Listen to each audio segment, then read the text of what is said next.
जिंदार तुरंत गुलाम के पास आता है और गुस्से में कहता है कि वो सुंदरी को यहाँ बिल्कुल नहीं देखना चाहता। वो आदेश देता है कि गुलाम उसे तुरंत शहर से दूर ले जाए। ये सुनकर गुलाम अगले ही दिन अपना सामान पैक करता है और सुंदरी को लेकर वहां से निकल जाता है। नई जगह पहुंचकर गुलाम सुंदरी से कहता है कि वे तुरंत निकाह कर लेंगे ताकि वो हमेशा के लिए उसकी हो जाए।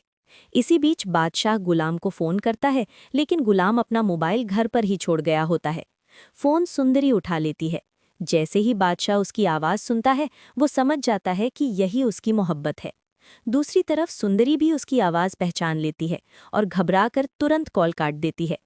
अगले दिन सुंदरी गुलाम को बताती है कि बादशाह ने उसकी आवाज पहचान ली है और अब वो उन्हें ढूंढ लेगा। ये सुनते ही गुलाम बिना देर किए मौलवी को बुलाता है और दोनों कोर्ट जाकर निकाह कर लेते हैं। निकाह के बाद वो सुंदरी को अपने शहर वाले घर ले आता है, जहां दोनों साथ में खुश रहने लगते हैं। उधर बादशाह अपनी मोहब्बत को पाने के लिए बेचैन हो जाता है। वो अपनी ताकत का इस्तेमाल करके गुलाम का पता लगवा लेता है और सीधे उसके घर पहुंच जाता है। वहां पहुंचकर वो सुंदरी से कहता है कि उसने उसे पाने के लिए बहुत खोज की है और फिर जबरदस्ती उसे अपने फार्म हाउस ले जाकर बंद कर देता है।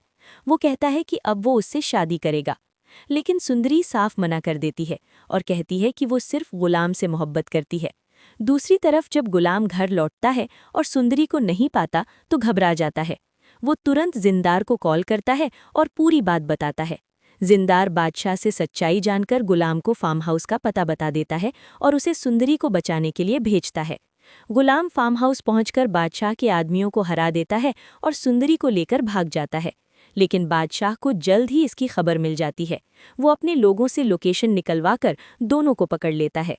गुलाम को काबू में कर लिया जाता है और सुंदरी को जबरदस्ती हवेली ले जाया जाता है। हवेली में बादशाह सुंदरी को एक पायल देता है। जैसे ही खुर्शीद उस पायल को देखती है, वो पहचान जाती है कि सुंदरी उसकी बेटी है। तब सुंदरी सच बताती है कि वो गुलाम से निकाह कर चुकी है और उसी से प्यार करती है।